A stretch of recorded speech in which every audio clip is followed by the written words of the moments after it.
तबला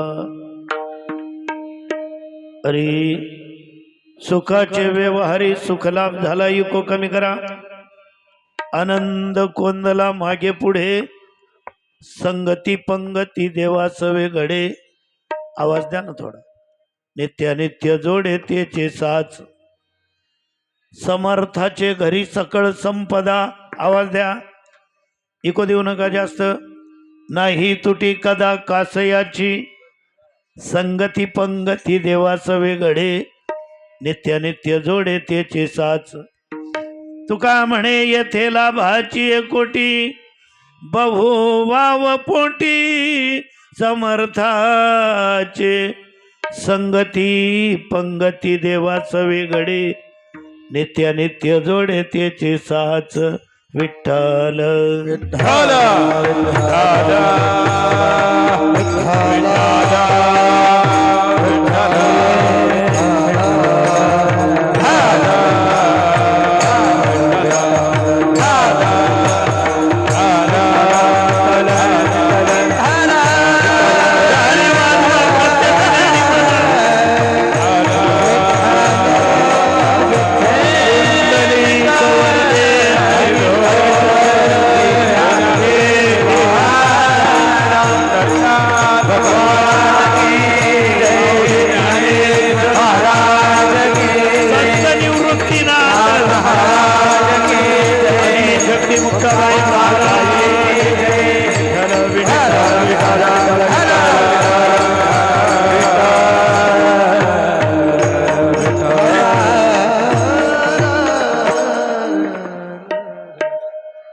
महायोगपीठे तटे भीमरथ्याम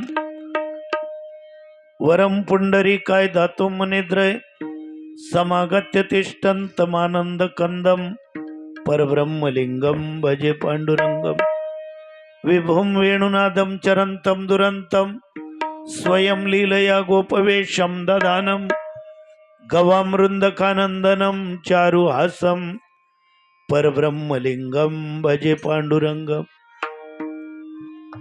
मंगल भवन अमंगल प्रभु सुधा शरद हरे जय जय जय हनुमान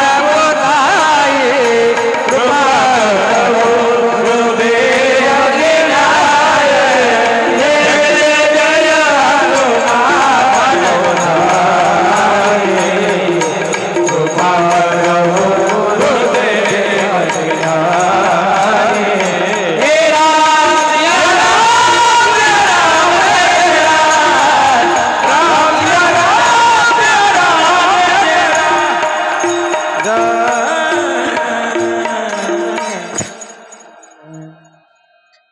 जयाचे केलिया स्मरण होय सकळ विद्यांचे अधिकरण तेची वंदो श्री चरण श्री गुरूंचे तेची नमस्कारोनी आता सुखाचे व्यवहारी सुखलाभ झाला आनंद कोंदला मागे पुढे अभंग जगद्गुरु तुकाराम महाराजांचा इकडे कोणी बोलतंय का?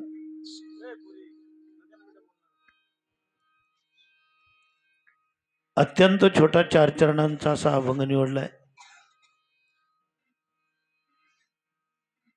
अभंगाची पार्श्वभूमी अशी आहे,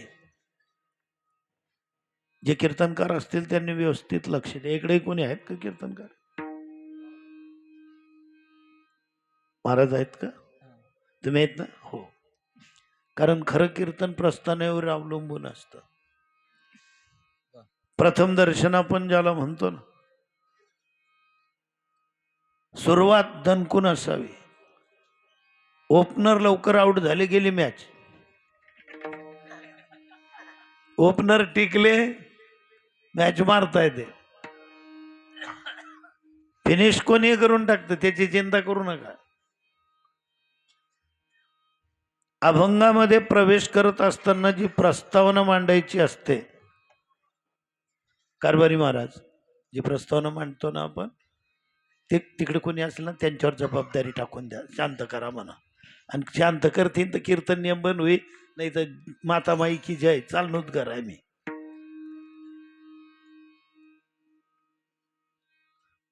कीर्तन करणाऱ्यांना, कीर्तन आयोजन करणाऱ्यांना, कीर्तन ऐकणाऱ्यांना सारखी गरज असली तरच कार्यक्रम चांगले होतात.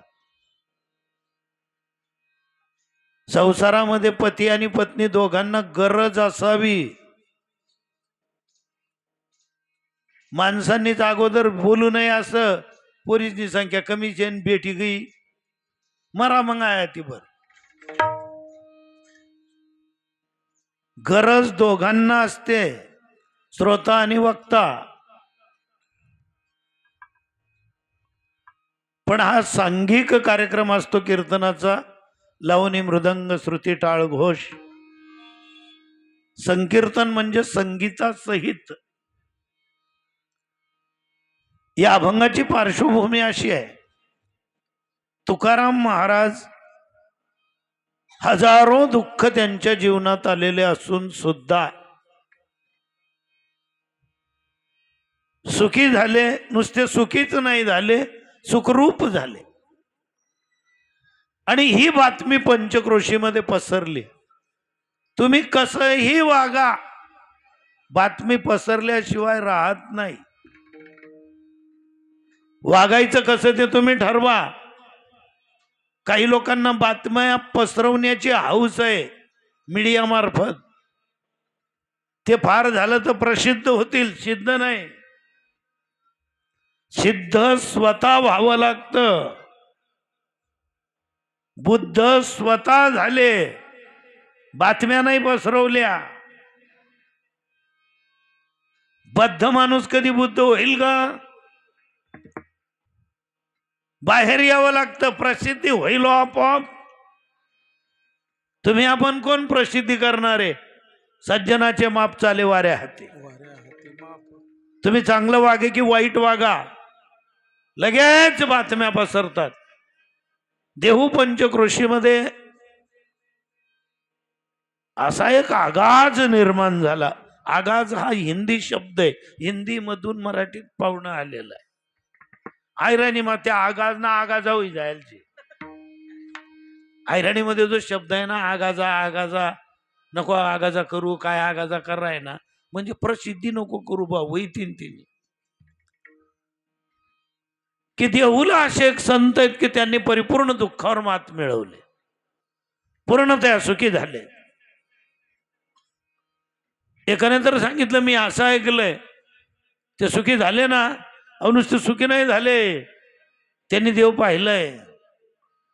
एक म्हणायला लागला, त्यांच्यातला नुसता पाहिला नाही, देवाची त्यांची चर्चा झाली, भांडण झालं, बोलणं झालं, संवाद झाला, देवाबरोबर खेळणं झालं, देवाबरोबर जेवणं झालं. सांगायला लागले ते की आम्ही ऐकलं. कशामुळे झालं? सुखाचे व्यवहारी सुखलाभ झाला. ते म्हणतात आम्ही सुखाचा व्यवहार केला, सुखाची प्राप्ती झाली, त्याचा परिणाम आनंद कोंदला मागे पुढे. आमच्या पुढे मागे इकडे तिकडे सदैव आनंद. आम्ही आनंदातच आहोत. आनंद आम्हाला सोडून जात नाही. हो, फायदायक झाला. संगत देवाची, पंगत देवाची, संगती पंगती देवासवे घडे. एवढंच नाही, नित्यानित्य जोडे त्याची साथ. एकदा नाही, जीवनातून रोज जेवताना संगत देवाची, पंगत देवाची. जिकडे पाहाल तिकडे आनंदी आनंद. बरं, ज्याची संगत आम्ही धरली तो समर्थ आहे. समर्थाचे घरी सकळ संपदा, नाही तुटी कदा कासयाची. समर्थ कोणाला म्हणतात? ज्याच्याकडे कसलीच उणीव नाही. उणीव आली असमर्थ, सामर्थ्य नाही. एवढे सामर्थ्यवान, कसलीच कमतरता नाही त्या देवाकडे. विचारणाऱ्यांनी विचारलं, महाराज हे तुमच्या पुरतं झालं, इकडे कोणी पाय आपटतंय का या पोरांमध्ये? स्टेज हलवू नका. आम्ही आणि इतरांनी यायचं म्हटलं तर तिथे ते म्हणाले, अहो तुम्ही आणि इतर नाही, कोट्यानु कोटी येऊ द्या. तुका म्हणे येथे लाभाची आहे कोटी, बहु वाव पोटी. समर्थाचे वाव म्हणजे अजून बरीचशी जागा रिकामी आहे. इथे कशी बरीचशी जागा अजून रिकामी आहे, भरपूर लोक मावू शकतील. कीर्तन थोडं 15-20% पुढे गेलं, नाही लोक आले ना, तुम्ही जसं पांगी पांगी बची जायच्या. आले अजून खेटून बसायचं एकमेकाला. एवढी प्रचंड जागा आहे त्या ब्रह्मांड नायकाकडे. तुम्ही या आणि जो व्यवहार आम्ही केला, जसे आम्ही सुखी झालो, तुम्ही व्हाल. होऊ शकता नाही, व्हालच. पण एकच करावं लागेल, सुखाचे व्यवहारी सुखलाभ झाला, आनंद कोंदला मागे पुढे. पांडुरंगा करू प्रथमान करू प्रथमान पांडुरंगा करू प्रथमान. दुसरे चरण संताचे या, संताचे या, दुसरे चरण संताचे या, संताचे या, दुसरे चरण संताचे या, संताचे या, दुसरे चरण संताचे या. त्यांच्या कृपा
आता दोघं आले तर राधेश्याम जवळ जवळ बसा ना. चला, सालाबादाप्रमाणे म्हणजे चालणारा आपला सप्ताह. दुसऱ्या वर्षाची आजची 5वी सेवा आहे का 6वी? 6व्या क्रमांकाची सेवा माझ्या वाट्याला सुपूर्द केली. बोलो नको बेटा, ए बेटिया बोलो मत. हिंदी इधर हो जाओ आप, थोड़ा इधर आ जाओ ना. और ये बच्चा किसका है? मी नेमकी कोणती भाषा निवडू ते मला सांग द्या. इथे काही हिंदी बोलणारे आहेत, काही आयराणे बोलणारे आहेत, काही मराठीवाले आहेत. सगळं मिक्स चाल देऊ का? ते बाळ कोणाचं आहे ते गडबड व्हायला नको. कीर्तन आहे, आई जवळ द्या. बाळाची आई आहे का इथे? आई आहे ना? मग बाळ आई जवळच चांगलं दिसतं. तुम्ही म्हणाल आजी जवळ उमरटना मजा.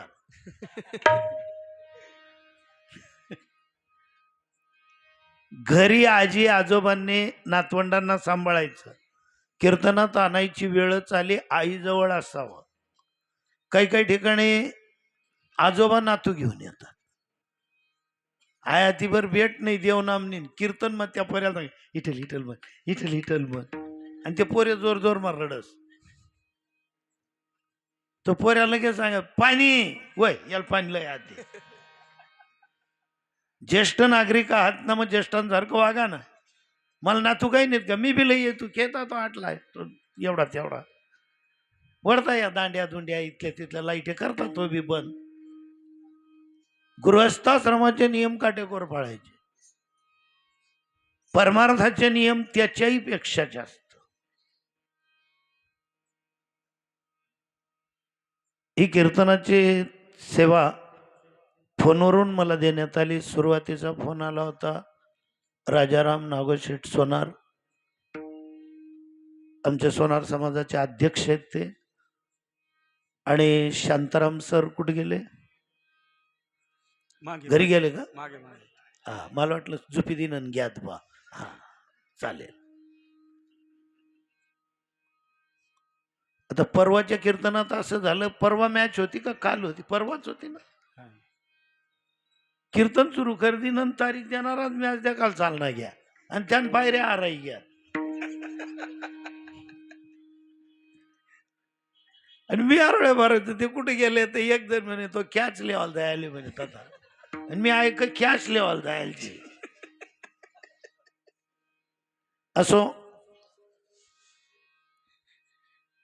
समस्त तेली चौधरी समाज, जगनाडे महाराजांचे सर्व वंशज, त्यांच्या वंशात आपण जन्म घेतलाय. काही लोक काय सांगतात, कोणत्याही संतांची पुण्यतिथी असली की तर संत आमनी जात नाहीत. नाही, तू त्यासनी जात नाही, त्यांच्या वंशात आपण जन्माला आलो, त्यांचे आहोत आपण, आपले नाहीत ते. इथून पुढे जे होतील ते आपले. सेवेचं आयोजन ज्यांनी केलेलं आहे, कैलासवासी गंगा भागीरथी देवकाबाई भगवान चौधरी यांच्या स्मरणार्थ, त्यांच्या मुली, नात आणि मुलं, सौभाग्यवती रंजनाबाई मोहनलाल चौधरी इंदोर, कल्पनाबाई बापूराव चौधरी नाशिक, आणि नीता अजय वाघमारे जालना. मुलं आहेत आजीबाईंचे, देवकाबाईंचे, जगन्नाथ भगवान चौधरी पाचोरा आणि सुभाष भगवान चौधरी. या सगळ्या भावंडांकडनं, बहिणींकडनं या सेवेचं आयोजन, आईच्या स्मरणार्थ कार्यक्रम ठेवलेला आहे. कार्यक्रमासाठी हजर असणारे आमचे थोरात पितापुत्र भाग्यवान आहेत. नाही तर पोऱ्या कथा आणि बाप कथा राहत, दोघेही भाग्यवंत आहात तुम्ही. संगीताच्या क्षेत्रामध्ये चांगली प्रगती केलेली आहे आणि तुमच्यावर माता सरस्वतीने आगाध कृपा केली. हरिभक्त परायण आमचे महाराज, नाव सांगा माईक. किशोर महाराज, किशोर महाराज सांगा ना तुम्ही सगळ्यांचे. भरत महाराज, भरत महाराज, गोपाल महाराज, गोपाल महाराज, सर्व आमचे लक्ष्मी माता वारकरी विद्यालयातले सगळे विद्यार्थी, हरिभक्त परायण रवींद्र महाराज तारखेडेकर, हरिभक्त परायण आमचे कारभारी महाराज मोंढाळेकर, संस्थेतलेच आहेत ना. हो, संस्थेतले शिक्षक आणि सर्व असणारे आमचे योगेश महाराज पाचोरा म्हणजे धामणगावकर, आणि रात्री तुम्ही ज्यांचं कीर्तन ऐकलं त्या हरिभक्त परायण सुनीताताई पाचोरेकरच म्हणतो आता, उपस्थित आहेत. वाड्याहून खास कीर्तन ऐकण्यासाठी आलेले आमचे अजय चौधरी सपत्नीक आलेले आहेत. आमचे बालमित्र बालुअण्णा इथे तुमच्या पाचोऱ्यालाच राहतात.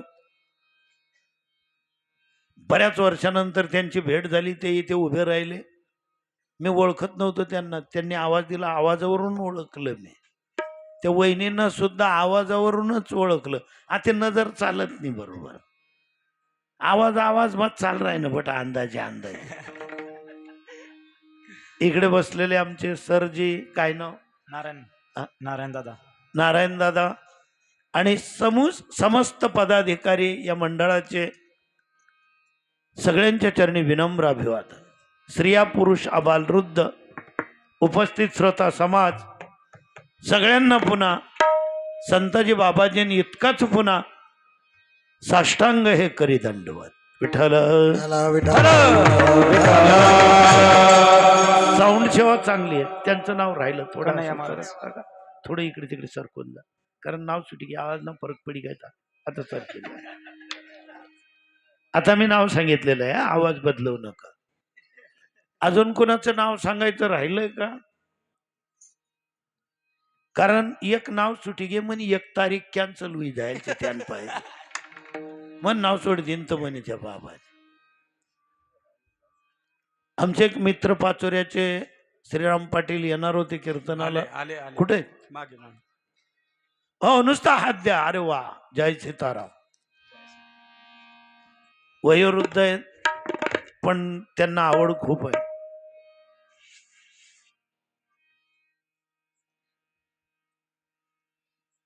अभंगाची पार्श्वभूमी अशी आहे. देहू पंचक्रोशीमध्ये एक हाकाटी झाली. कर्णोपकरणी अशा बातम्या पोहोचायला लागल्या लोकांकडे की देहूमध्ये एक संत असे आहेत, त्यांचं नुसतं दर्शन घेतलं तरी दुःख नष्ट होतं. त्यांचं नाव तुकाराम महाराज है. ए बिटिया, अभी ये सुनो ना, समझ में नहीं आता कि क्या बोल रहे हैं हम. हिंदी में करूँ का पूरा कीर्तन? मराठी समझते हैं ना थोड़ी बहुत? बड़ी बेटा इधर सुनो ना, ये जो नौवारी पहने हैं ना आपने, ये मराठी है, भाषा हिंदी है. हा, सगळे पोरी आता गप्पा मारू नका. मांडी बाई बाई ताई. हा,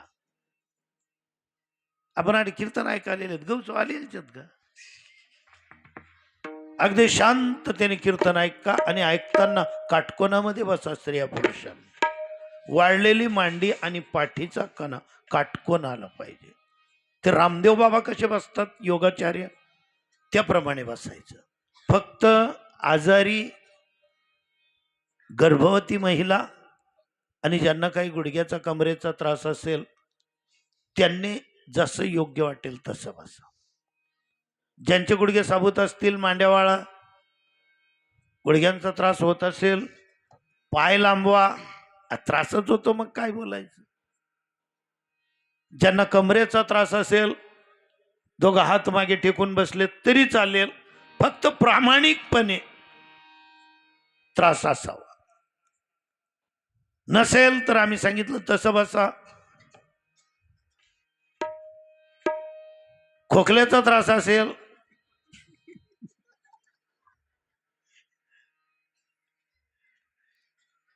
ज्यांना झोपेचा त्रास असेल, खाटा मांगडल्या लागेल पण कीर्तन आहे का. आणि ज्या ज्या वेळेस विठ्ठल नामचिंतन होईल त्यावेळेस टाळी वाजवायची आणि मुखाने विठ्ठल विठ्ठल म्हणायचं. आता तुम्ही म्हणाल की महाराज थोडा थंडीचा प्रॉब्लेम आहे, मग आम्ही त्यामुळे शाली रग वगैरे काहीतरी बंदोबस्तमध्ये चाललेलो आहे. मग ज्यांनी रग चादरी शाली पांघरलेल्या असतील काही त्रास घेऊ नका. चादरीच्या चादरीत जरी टाळ्या वाजवल्या तरी चालते. तुम्ही म्हणजे जमिनी राह ना महाराज तसं वाजाले म्हणजे त्या चादरी बी आलाय दिन्यात तरी चालते. फक्त त्याला आणि तुम्हाला कळलं पाहिजे काय चाललंय. विठ्ठल विठ्ठल.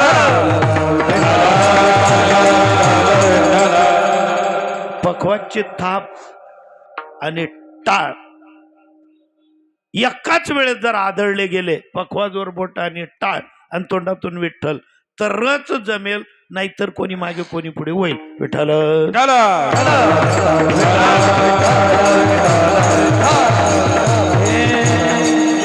बरं, माझ्या मागे सगळी बालगोपाल शिकाऊ मंडळी आहे. लहान मुलं आहेत, प्रयत्न चाललेले आहेत. प्रोत्साहन दिलं. व्हाल कोण कोण अधिकारी ते. संसारामध्ये आणि परमार्थामध्ये अधिकार जर मिळवायचा असेल, अपमान सोसायचं शिका. मान सहज मिळत नाही, दोघं बाजू आहेत. जेवढी उंच टेकडी असते पलीकडे तितकीच खोल दरी असते. मान आहे तर अपमान आहेच. जे जे लोक वंदिती, आज जे लोक आपल्याला मान देतात, कदाचित उद्या ते आपला अपमान सुद्धा करू शकतात. कदाचित शब्द वापरला मी. तुम्ही म्हणाल का? बियाणं आहे, बियाणामध्ये वृक्ष असतोच. समजा केळीचं खोड आहे, त्याच्यातून केळीचं झाड उगवू शकतं का? उगवेलच. काय उत्तर द्याल तुम्ही? नाही. संभावना आहे, शक्यता आहे.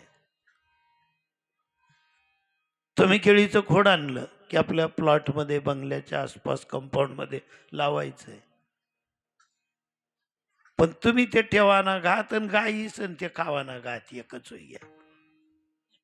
जे खाण्यामध्ये विभागलं गेलं, वृक्ष आहे, त्याच्यात झाड आहे, ज्वारी, मका सगळं बियाणं आहे, त्याच्यातून झाड होऊ शकतं. होईलच असं नाही. लावलं गेलं जमिनीत, आता होईल ना झाड? होऊ शकत. ज्या रोज लावत त्याच रोज बकऱ्या कत्री घ्या. बकऱ्याच नाहीच तर कामचे जठे बी काही नवीन लायलो ते कत्री काढा ना.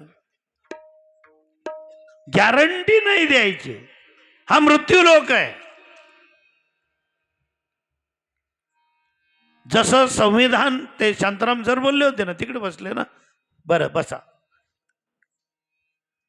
संविधानामध्ये जसे नियम आहेत तसे उगवण याचे नियम आहेत.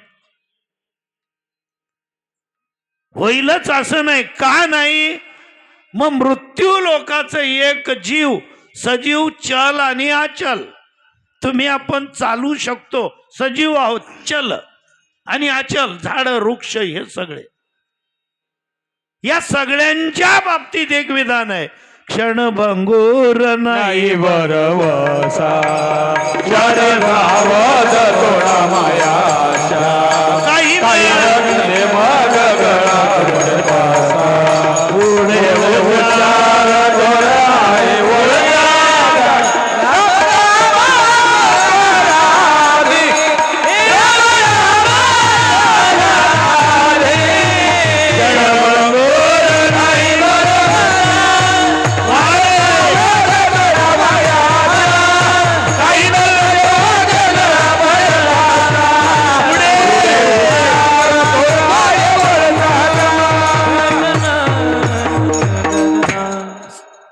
चल सजीवांच्या बाबतीत तुम्ही आपण सगळे स्वतःचा संसार अत्यंत काटकसरीने बिकट वाटेवरून प्रचंड दारिद्र्यामधून सुरू केला.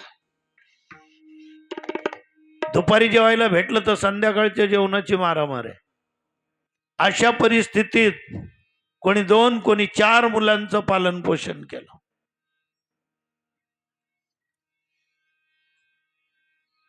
जर कोणी म्हणायचं एवढ्या बिकट परिस्थितीमध्ये 4 मुलांचं पालन पोषण केलं, हो केलं.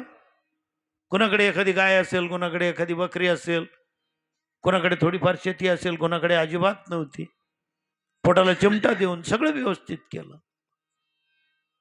उन्हाळ्या उन्हा पिठीन लाडू बनाव, हिवाळ्या उन्हा मेथीन लाडू बनाव. पण या बायांना विचारा, बिकट संसार करत असताना कष्ट करणाऱ्या पतीला आणि मुलांना हे लाडू पुरले पाहिजेत, म्हणून त्यावेळेस तुम्ही खाल्ले नाही, आता खाता येत नाही. अपेक्षा होती, पोरगा जर बोलला एखादी किंवा मुलगी बोलली एखादी आईला की आई तू आम्हाला सगळ्यांना लाडू देते, तू घे ना, तू खा ना एखादा. पोरीच्या डोक्यावरून हात फिरवला, नाही ग बेटा, तुमच्या सगळ्यांच्या पोटात गेला ना, माझं पोट भरल्यासारखं वाटतं. ही संकल्पना किंवा कल्पना नाही, ही वस्तुस्थिती आहे, हे आचरण आहे, याला कॅरेक्टर म्हणतात, हे जीवन चरित्र आहे. पोरांनी खाल्लं की आईचं समाधान होतं, ती बनवणारी लाडू, त्याच्यात टाकणारं खारीक खोबरं काय जे असेल नसेल ते तिच्या हाताने कुटलेलं आहे, आणि एक लाडू नाही खाऊ शकत. सुखाच्या जवळ आलेली आहे, सुखी व्हायचं आहे. पोरं मोठे होतात, उद्योग व्यवसायाला लागतात, घरामध्ये सुना येतात, सुना सुद्धा सेवाभावी आहेत. पण काय होतं नेमकं, जर सुखाची वेळच आपल्या जीवनात नाही आली, याला नशिबानी प्रारब्ध वगैरे म्हणू नका, वेळ यावी लागते. ज्यांची वेळच आली नाही, काबाड कष्ट अगदी केले, कष्टाने जगले, काटकसरीने जगले, स्वतःला चांगले कपडे न घेता पोरांना घेत गेले. आज सुखाची वेळ आली, सुना चांगल्या गरम गरम नाश्ता बनवून देत आहेत, आई घ्या ना नाश्ता करा ना. पोरीने पटकन इडल्या बनवल्या, मिक्सर मधून ते रात्रीच भिजवलेली डाळ वगैरे फिरवली, गरकन तयार केलं, आणि म्हणते आई तुम्हाला चावायचा प्रॉब्लेम आहे ना, इडली चांगली, चटणी पण केली आहे, समोसा आपलं सांबार पण आहे, आई घ्या ना. आमना टाइमले नाही होता असं, अरे खाईले ना, तुमना टाइमले आई होता का, मिक्सर होता का तुम टाइमले. स्वभाव दोष झाला, घरात सुख आहे, नाही भोगतायत. आमच्या नशिबात सुख आहे, जेवण बी भेटत, 100 रुपये बी भेटत जेवण. या या नाही आडमन नका ना, येऊ द्या येऊ द्या येऊ द्या. पर्याल बिल याले का बाई.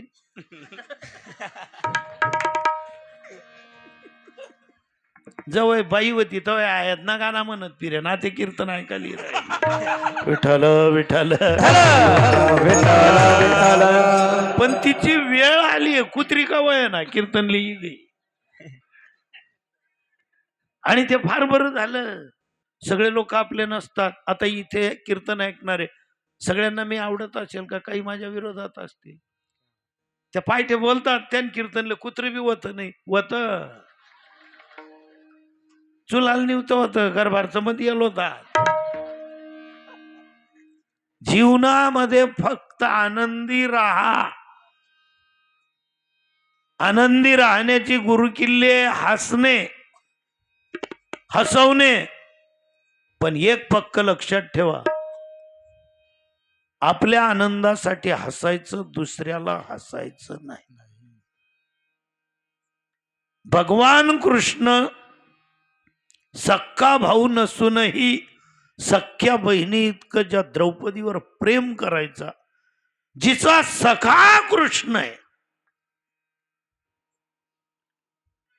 काहीच गरज नव्हती. थट्टा करा ना, नाही कोण म्हणतं दुर्योधन धीर होता, धीराची पाहिजे तशी थट्टा करा. कोण बोलणार आहे भाऊजाईला धीराची थट्टा केली म्हणून.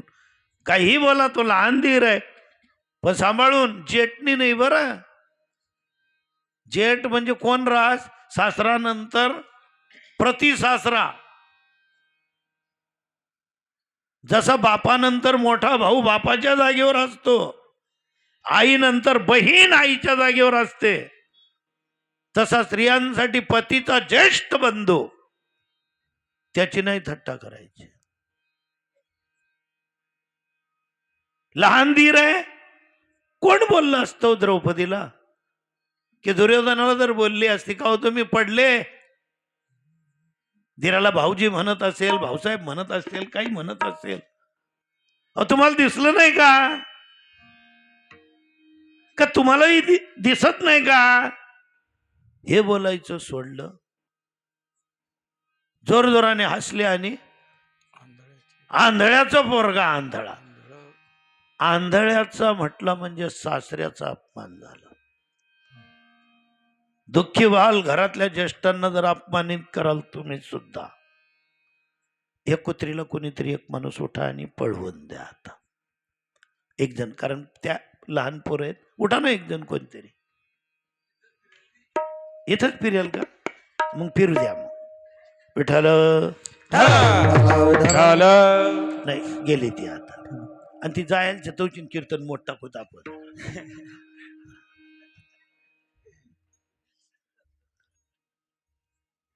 का तिला आमना आवाज आवडना की आपला म्हटला एक जण जे भाऊ.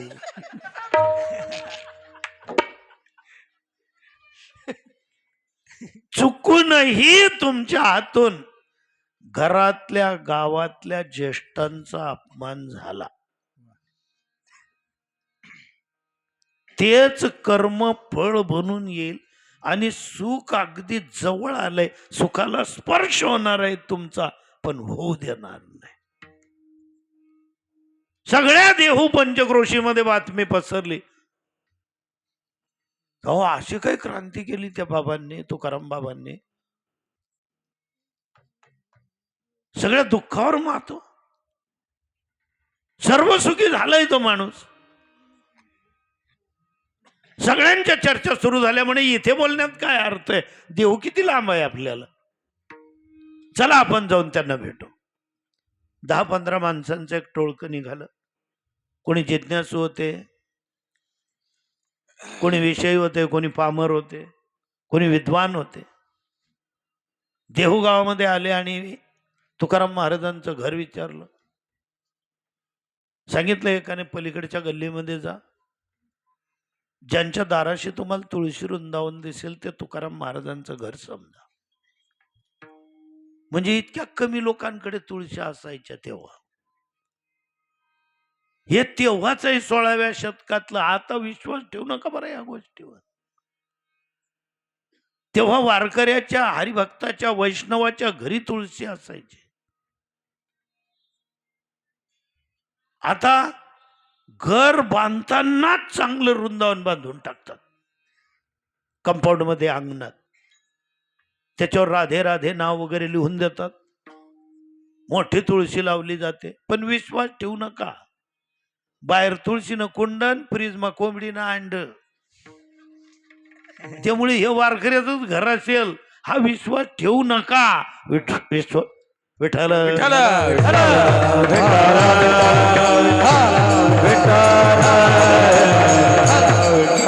त्या काळातलं. गेले बा पलीकडच्या गल्लीमध्ये तुळशी वृंदावन वगैरे पाहिलं. आवाज दिला त्यांनी, अहो घरात कोणी आहे का? घरातून आवाज येत होता, पण व्यक्तींचा नाही. वैष्णवा घरी सर्व काळ सदा गणगणते टाळ, सदा गणते टाळ, सदा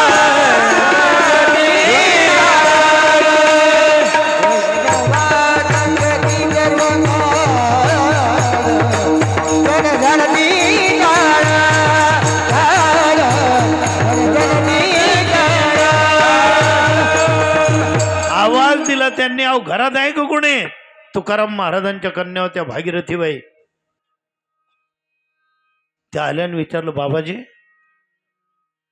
म्हणाले तुकोबाराय आहेत का घरात? म्हणे नाही, आज ते भामचंद्र नावाच्या डोंगरावर गेलेले आहेत भजन करण्यासाठी. आले भामचंद्र डोंगरावर मंडळी. तिथे 4 सिद्ध साधक होते.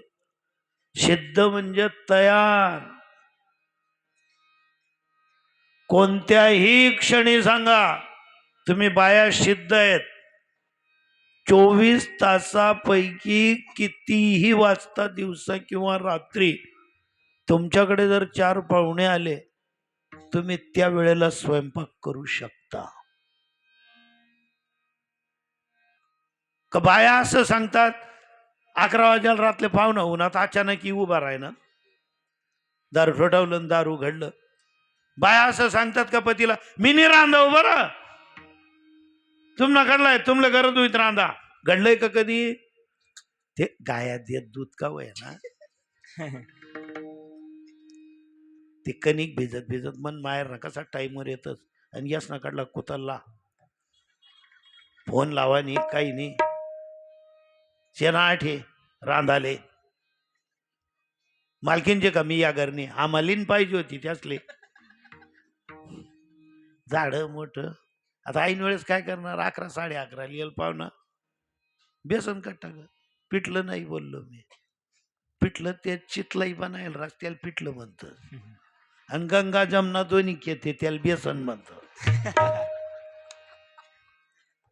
तू फक्त काय आणि गरजाय, सलाईन लावाशिवाय शांत बठूच नको, त्याला बेसन म्हणतात.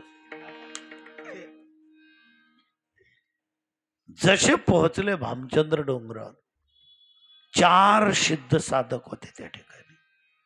संताजी महाराज जगनाडे, गवरशेठ वाणी, गंगाराम बुवा मोवाळ आणि जगद्गुरु तुकाराम महाराज.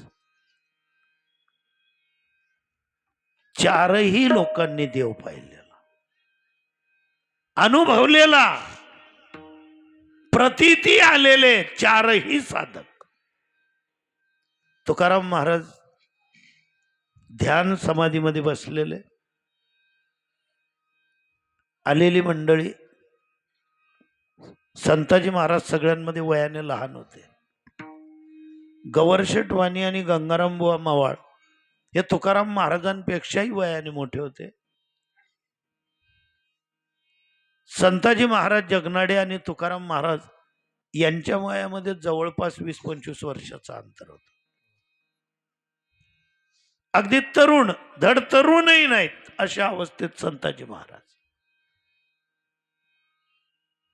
आलेल्या मंडळीने त्यांना वंदन केलं. जय हो प्रभूजी. संताजी महाराजांनी विचारलं, बोला. म्हणाले, आम्ही जगद्गुरु तुकाराम महाराजांशी चर्चा करायला आलोय. म्हणे, तुम्ही चर्चा करायला आलात, पण इथला एक नियम आहे, बोलण्याची नाही एका देवाविन काही. देव हा विषय सोडून इथे कुठल्याच विषयावर चर्चा नाही, फक्त भगवत चर्चा.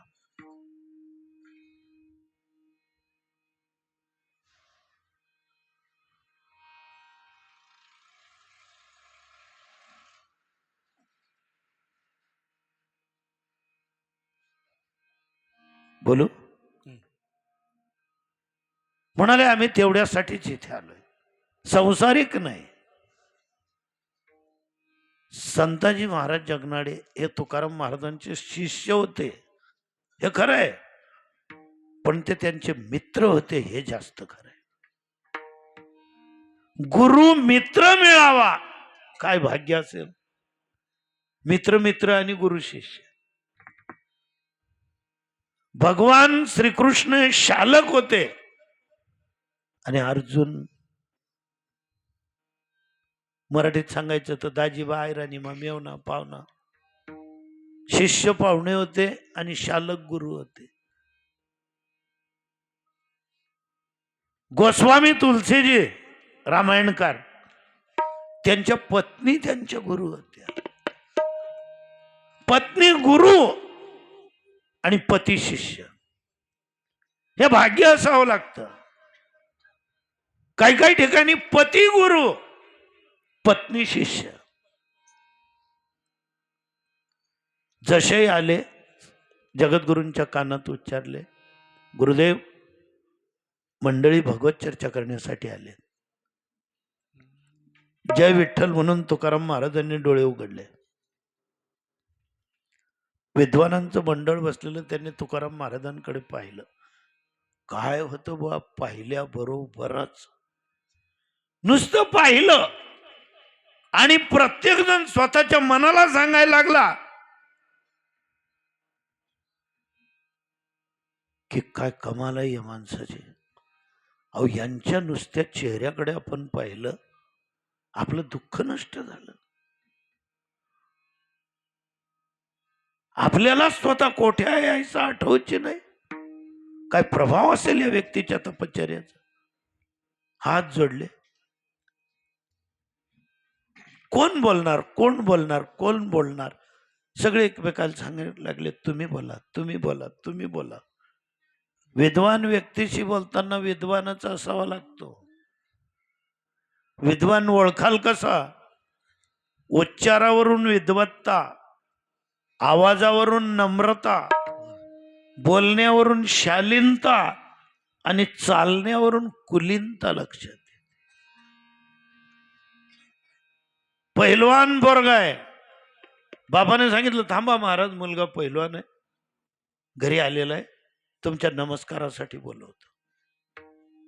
आता पहिलवान येणार आहे, आपण कल्पना काय करतो? उच्चापुरा होई, आहे दांडगा होई, 95 किलोनं पुढला होई, तब्येत म्हणजे तब्येत, गुडघ्यावरचे पट दिसतील मांडीचे, पिळदार दंड दिसतील, भरदार हनुमानजींसारखी छाती दिसेल, ही आपली कल्पना. आणि पैलवान होणं गरमाईन असा आडा हात आला होता, एकदम फकण्याना गतन, जय रे महाराज, जाऊशे. चालण्यावरून शालीनता लक्षात येते, कुलीनता लक्षात येते, उच्चारावरून विद्वत्ता.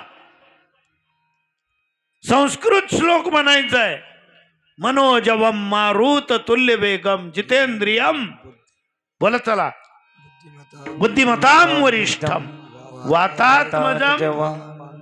वातात्मजम पर्यंत नीट, पण शब्द आहे वानर युथ मुख्यम. आणि विद्वान म्हणायचे वांधर युथ मुख्यम. वांधर. ऐकणारे निराश झाले ना, उच्चार दोष झाला, विद्वत्ता घासरली खाली.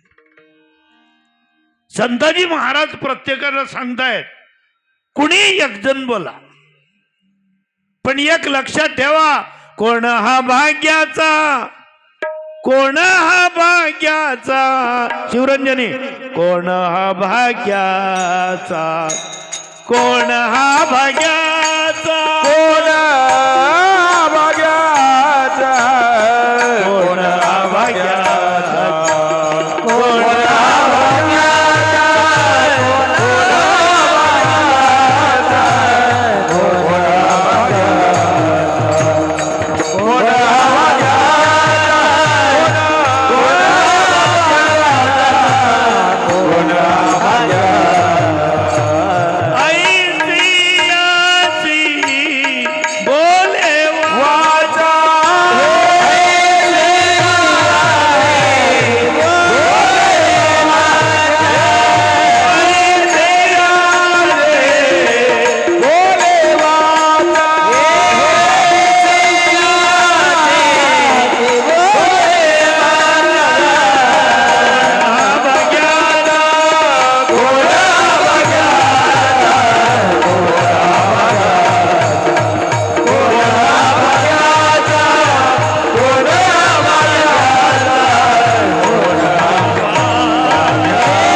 बोलायची संधी सापडली तुम्हाला. हे कोणत्या जन्माचं तुमचं भाग्य असेल की तुम्ही जगद्गुरु तुकाराम महाराजांशी बोलताय. सगळ्यांच्या एका प्रतिनिधीने बोलायला सुरुवात केली. म्हणे महाराजजी, ए परा चप्पल काढ.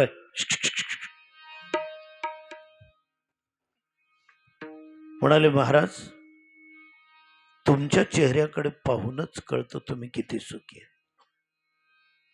चेहरा सगळं सांगून देतो. बरं, ज्ञानेश्वरीमध्ये सुखाची संकल्पना ज्ञानोबारायांनी अशी सांगितली, सुखा आतोनी निघणे ते सुखी सुखी होणे, हे सुख मात्रचे कोणी अनुभवावे. कल्पना करा, प्रत्येकाने 10x10x10चा एक हौद आहे आणि तो दुधाने ओतप्रोत भरलेला आहे. दारोष्ण दूध, एक थेंब पाण्याचा नाही त्या दुधात. हौद 10 फूट खोल आहे दुधाने काठोकाठ भरलेलं आहे, म्हणजे 10 फूट उंची आहे दुधाला. आणि दूध कसं आहे पाहण्यासाठी आमच्यासारख्या कमी उंचीच्या 5 फूट 2 इंचाच्या माणसाला बोलवलं की म्हणे अहो पहा दूध किती छान आहे, पहा तुम्ही कसं आहे, दुधाची प्रत पहा. आता जाणाऱ्याने त्या हौदाची खोली आणि आपली उंची याचा अंदाज घ्यावा, नाही तर दुःखी व्हाल. त्या भाऊनी देखान सांगा, अहो जाणारा एकदम कडली चालना घ्या आणि जसा सटक ना हौदात हात दिला 2 जणांनी, काढल्या बाहेर, काठावर उभा केला, गटांगळ्या खायला लागलं दुधामध्ये, उभं केलं तर त्याच्या डोक्यापासून तर पायापर्यंत काय निथळेल, काय निथळेल भाऊ, तू बोलत नाही का, काय निथळेल? दूध. का तू म्हणजे मन वाजन कामचे तुम्ही दूध नितारा का काही बी नितारात आता. डोक्यापासून पायापर्यंत काय निथळेल? दूध. का? दुधामध्ये पडलं. दुधात पडला म्हणून. मग दुधात पडलेल्या माणसाच्या अंगावरून जर दूध निथळत असेल, मग सुखात पडलेल्या व्यक्तीच्या चेहऱ्यावरून काय दिसलं पाहिजे? बोला ना मोठ्याने, काय दिसलं पाहिजे? सुख दिसलं पाहिजे ना. मग येरायरना तोंडीसकडे देखील याचा असं सुखी कोणी दिखी राह ना का बा आपला मग ल्याना जरच देखी आपल्या थोडंच घरे घर बांधगड करायला जा नाही. सापडी घ्या 8 लाट सुखी माणूस तर बरोबर जाईल. पण झालं काय आमचं, जो देखे सो दुखिया बाबा सुखिया देखे सो. जो भी देखा तो पहिल्यापेक्षा दुखीच. अहो 4 आना तर दुसरा 12 आना. बाया बाया बडेल होत्या, एक बाई विचार म्हणे काव बाई आमले तर सुख नाहीच शे, पण तुम न कस काय शे, तुम्ही या गावण्या काही दिकी राहिने आणि म्हणे ताई नाही म्हणे मी आटली नाही शे, पण तुमनाकडे देखी सन बरं वाट राही ना म्हणे, चेहराकडे देखी सन तुम्ही सुखी आहात का? नाही हो बाई म्हणजेच भाऊ मर जायला मी दुखीच राहिली यालचे म्हणे आटली म्हणे. मग इस्त्री काही का कसा आणि इस्तर न म्हणे माय दुपारले पुरण टाकेल होतं आईन जेवण टाइमले तुमना गावन बाहेर रडावाली घ्यात ताटेवाचा राहता बुकत बटणूत म्हणे. जो देखे सो दुखिया. बाबा. संसारामध्ये कुठेही जा तुम्ही, काय मिळेल? सुखाचा विचार नाही कोठे नाही कोठे, सुखाचा विचार नाही कोठे नाही कोठे, सुखाचा विचार नाही कोठे नाही कोठे, सुखाचा विचार नाही कोठे. दुःख बांधवडी आहे हा संसार. आणि या संसाराच्या गर्तेत पडल्यावर जेवढं दुःख तुकाराम महाराजांच्या वाट्याला आलं तेवढं अन्य कुठल्या लोकांच्या वाट्याला नव्हतं त्या काळात. आणि एवढ्या दुःखावर मात करून जो माणूस पूर्णपणे सुखी झाला, तिथे आलेले लोक विचारतायत प्रभूजी तुमच्या बाबतीत आम्ही असं ऐकलंय तुम्ही पूर्णपणे सुखी आहात. म्हणाले हो सुखी आहे, पण तुमच्या संसारातल्या काही घटना जर आठवायच्या म्हटल्या, पुढे संसार माझा ना आठवायला तुम्हाला कोणी सांगितलं? आपण दुःखी का आहोत सगळे माहिती आहे का? आपण आणखी दुःखनी याद देत जेमतेम याद पाडतच लोक अंतटी उभा राहतील. वाईट जाय रावायला पाहिजे होतं बहीण तू नवरा अजून काही देईल म्हणे, मन नवरा गया ते नाही मला काही वाट राहिलं, तू जित्ती राही याद देणारी आई मोठं दुःख शे म्हणे. तुला याच कामाच्यात का म्हणे, उदबत्तीला हात शेलगाव तथा शेलगाव. मन नवरा मरीजन 12 वरीस होई घ्या पोरे तो लहान होतात, एक नोकरीला लाग गया आणि तू याच शेलगावातच फिराय निघायचं करायचं. माणसं असोत की बाया असोत काहीच ना, स्पेशल उद्योग शेव आखाड्या लावाना सगळं व्यवस्थित असतं. कोणाच्या तरी घरी जातील, दोघं सुना जर असल्या ना, एखादी दाखलेली नाही तर मोठीला सांगते तुझी एकली मरशी का, तू जावरशी का, दे का तिनकडे देख ना तिनं अंगवर. सोनं द्या. तुला कधी अक्कली काय मजा लय बाहेरची बाई आपल्या घरच्या बायांना आपल्या सुनांना अक्कलन बिक्कल बोली जाय. पण तुम्हाला माहितीये का दुःखाचा आणि पापाचा प्रभाव एवढा प्रचंड असतो. रामनं घर सोड नाही मंथराने, म्हणजे ते रामनंच घर सोड नाही. तुमले आपले राम देना पडावनी ग. चांगलं पती पत्नीचं प्रेम एकमेकांवर फक्त एकच ध्यानमा ठेवा, भूत पिशाचनं वारं खोटशे, फक्त मंतरान सुपर्णकासनं वारं करशे. प्रेमाने वागणारे पती पत्नी जर दोन्ही तोंडे फिरावतो तीन याराकडे देखी जण समजी लेव जर पडाई नाही. कोणीतरी दुपारले गेलो होता आपला घर. तुकोबर आहे सांगायचे आहोत प्रपंच आमचा यातना आमच्या, तुम्ही कशाला स्मरणात ठेवतात. माझी पत्नी माझ्या भाऊबंदकीच्या गल्लीत माझ्या पाठीवर ज्या क्षणी ऊस मारला तेव्हा मी हसत होतो, हसत होते. लोकांची चिंता करू नका, लोक वायवारू जायचे.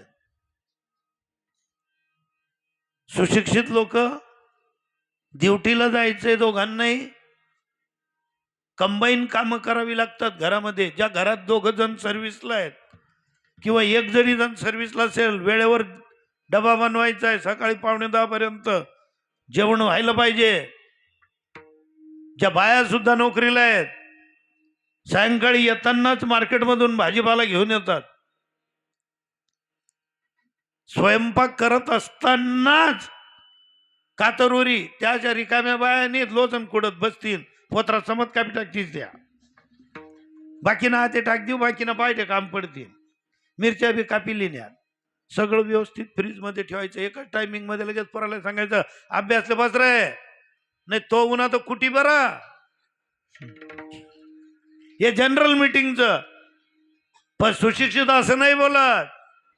पप्पा येतील त्यांना सांगेल अभ्यासाला बस, परत नाही अभ्यासाला बसवलं, मिरच्याही खोडल्या, गड्डा कोबी बी कचर कचर कचर कापीस ती दिनी सकाळी डब्याला लागणार आहे. सगळं काही व्यवस्थित. सकाळी उठायचं, एक एक शब्दावर आंघोळी करणारे, आवरण बट, दोन टाक देणं. पतीची शाळा लवकर सुटली, आता ही ड्युटीवरून येईल, पुन्हा स्वयंपाक करेल, पुन्हा एवढे काबाड कष्ट. आईलाही अजून जेवायला जायचंय, पप्पांचं औषध आहे. काय करत नवरा गलीमा उतरस, दोन काढले, सहकार्य करतायत ते. रिकामचोट देखणार काय म्हणत बाईनं पुढे दोन काढ राय ना. या बांडा कारभारीस ना नांदे लागू नका. दोघ जण आहेत ना, संसार दोघांचा आहे ना, व्यथा दोघांच्या आहेत ना. तुकाराम महाराजांच्या पत्नीने त्यांच्या पाठीवर ऊस मारला. सगळ्या अध्यात्म जगात चर्चा, पाठीवर ऊस मारला होत्या बाईने, पाठीवर ऊस मारला होत्या बाईने. पण कधी त्या बाईचं अंतःकरण तुम्ही पाहिलं का काय होतं? नुसता विठ्ठल विठ्ठल करणारा नवरा असेल, घरात काही आणायचं नाही. उलट जे बापजा ज्यांचं होतं ते सगळं विकून दया करणे, जे पुत्रासी तेची दासा आणि दासी. असा जर उदारपती असेल, एका शेतकऱ्याने ऊस दिले 10-12, ते घरी आणताना गल्लीतल्या पोरांना वाटून दिले. घरात पोरं भुकेत, गल्लीतले पोरं जेवलेले, जेवलेल्या पोरांना ऊस दिले आणि घरातले भुकेत. पोरं सांगायला लागले, आई अगं बाबा एकच ऊस घेऊन आले. बाबांचं असंच आहे, येऊ दे तुमच्या बाबांना. ओट्यावरच आल्या. तुकाराम महाराजांनी तो ऊस दिला. आवले पोरांना दे, तू घे. आवलीने ऊस घेतला हातात आणि जो ओवाळला टाकला पाठीवर, त्याचे 3 तुकडे झाले. एक काशीने घेतलं, एक माझ्याने घेतलं, एक जिजाबाईच्या हातातच होत आवलीच्या. तुकाराम महाराज नुसतं पाहतच बसले, त्यांच्या वाट्याला नाही. तुकाराम महाराज हसायला लागले. गल्लीतल्या पाहणाऱ्या बाया, भाऊबंदकीतल्या मेल्याला लाज नाही, बायकोने पाठीवर ऊस मारला. तुकाराम महाराज हसत होते. आवलीने पाठीवर ऊस टाकला, पण पुढच्या क्षणी तुकोबारायांना हसताना ज्यावेळेस पाहिलं, ते म्हणायला लागले, का हो, मी तुमच्या पाठीवर ऊस मारला, तुम्हाला राग नाही आला का? म्हणाले, नाही आला. का नाही आला तुम्हाला राग? तुकाराम महाराजांचे शब्द आहेत ते, तुम्हा आपल्याला नाही शोभणार. ते म्हणाले, आवले, माझं तुझ्यावर खूप प्रेम आहे. तू रागात किती सुंदर दिसते का. जमी काही तुमले आमले जॅकेटवाला असले की घर आमने घरने बाईल सांगे की बा कसा ऊस जाबले ठेवस ना, आम्ही म्हणू का असं? तुम्ही बी जॅकेट घाली यायच्यात का? नाही, तुमनं स्वेटर आहे, तुमले नाही, तुमले चाल जाईल. हसले. काही दिवसांनी तुकाराम महाराजांच्या पत्नी बोलल्या होत्या, आयुष्य तुमच्या सोबत चाललं, पण तुम्ही मला नाही कळत, तुमचा अभ्यासच मला नाही जमला. खोली आणि उंची या दोन गोष्टी समजण्यासाठी समर्पण असावं लागतं. तुकाराम महाराजांना म्हणाले त्या एक दिवशी, दिवस असा होता, दोघं पती पत्नींचं सकाळी सकाळी भांडण झालेलं होतं. पोरं तडातडा अंगाला तोडत होते, म्हणत होते, आई खायला काही दे ना, घरात खायला काही नाही. जगद्गुरु पूजेला बसलेले त्यांच्या लहान बंधूला सांगतायत ते, कान्होबा, तुळशीची 2-3 पानं आणा बरं. तुकाराम महाराजांच्या पत्नी दिराला म्हणाले, अहो कान्होबा भाऊजी, 2-3 नका आणू, 5-10 आणा. बाकीचा तो तुमचा काळ्या मेला विठ्या त्याच्या मढ्यावर घाला आणि उरलेली 2 पानं जिवंतपणी माझ्या तोंडात टाका. मलाही मरण येत नाही. धडधाकट आहात ना दोघं भाऊ, दिवसभर नुसतं विठ्ठल विठ्ठल काय खाऊ घालू या पोरांना. तुकाराम महाराज विठ्ठलाची मूर्ती धुत असताना मूर्तीला सांगतायत, पांडुरंगा, तिचं बोलणं कडक आहे, स्वभाव फार गोड आहे बरं, तिचं बोलणं मनावर घेऊ नका तुम्ही. हे इकडे बोलतायत तोपर्यंत सकाळी सकाळी तुकाराम महाराजांचे शिष्य संताजी महाराज त्यांच्याकडे म्हैस व्यालेली होती. म्हशीचा आपण खिरूज वगैरे म्हणतो, इकडे मराठीमध्ये त्याला खरवस म्हणतात. एक भल्या मोठ्या गाडग्यामध्ये घेतलं. ब्राह्म मुहूर्तावर सदुंबऱ्याहून निघाले, देहूला येऊन पोहोचले सूर्योदयाच्या वेळेस. सूर्य नुकताच उगत होता. इकडे नवरा बायकोंचं भांडण नुकतंच संपलेलं, आणि तशात त्यांनी ओट्यावर ते गाडगं टेकवलं आणि आवाज दिला, तुकोबा, तुकोबा आहेत का घरात? आवली जिजाबाई अगोदरच संतापलेले, म्हणाले, कोण आहे रे? म्हणाले, वहिनी साहेब, मी संतू सदुंबर येऊन आलोय. या या या, उगला दिवस, उठी ती सुटी ती कुठी ती टाळ, तळमळती यांच्या रांडा, जीवा नावे घालून धोंडा, विठ्ठल विठ्ठल करा. तो मेला विठ्ठल आम्हालाही मारत नाही. या तुम्ही तसे तुमचे तुकोबा, उगवला दिवस, गाव किती लांबन आले का सकाळी सकाळी. तो मेला काळ्या विठ्या मला दिसायला पाहिजे, रणकी हो त्याची मेल्याची. संताजी महाराजांनी सांगितलं, वहिनी साहेब, अहो तुकोबा खूप गोड आहे तो, गोड मेले इथून. तुमच्यासारखे तुमचे तुकोबा, तुम्हाला गोड, हे पोरं भुकेने मारताय. संताजी महाराज आलेत हे तुकाराम महाराजांनी घरात ऐकलं. देवपूजा करत होते, त्याच पाणी हातात घेतलं, बाहेर आले, एकदम संताप. पाठीवर ऊस सहन करणारा साधू, पण माझ्या अंगणामध्ये एका साधूचा अपमान होतोय. हे पाहून पाणी घेतलं आणि सांगितलं, आवले, विठ्ठलाचा अपमान केला मी नाही बोललो. भाऊ बंदकीच्या गल्लीमध्ये पाठीवर ऊस मारला मी नाही बोललो. पण जर का माझ्या साधूंचा अपमान केला भस्म करून टाकेल मी तुला. संताजी महाराजांना अधिकार माहिती होता, कारण सिद्ध होते तुकाराम महाराज, संताजी महाराज, गौर शेटवानी आणि गंगाराम बुवा, चारही साधू. फटकन संताजी महाराज उठले, जेवढी घाई करता येईल तेवढ्या घाईने गेले आणि तुकाराम महाराजांच्या हातांवर हात मारला आणि ते पाणी सांडलं. गुरुदेव, वहिनी साहेबांचं धीर आहे मी. धीर हा मुलासारखा असतो. मला बोलू द्या ना. आई मला नाही बोलणार, कोणाला बोलतील हो. तुम्ही अध्यात्माच्या शिखरावरचे राजे आहात, पण वहिनी साहेब प्रपंचाच्या दरीमध्ये आहेत. त्यांच्या डोक्यात अंगात संसार आहे, तुमच्याकडे विठ्ठल आहे. त्यांचं योग्य आहे त्यांच्या जागेवर. घरात पोरांना खायला नाही, नवरा उदार आहे, कोणती बाई सहन करेल? तुकाराम महाराजांच्या पत्नीने त्यांच्या पाठीवर ऊस मारला काय, किंवा उलटे शब्द वापरले काय? काय चूक होती त्या बाईची? सगळे म्हणतात कर्कशा होती, कर्कशा होती. जगाचा नियम आहे तो. आपल्याही घराघरांमध्ये जर नवरा बावळट असेल,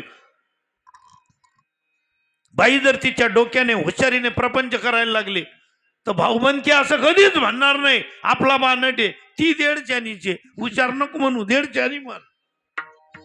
तेच झालेलं होतं आवलेंच्या बाबतीत. हात जोडले संताजी महाराजांनी. प्रभू,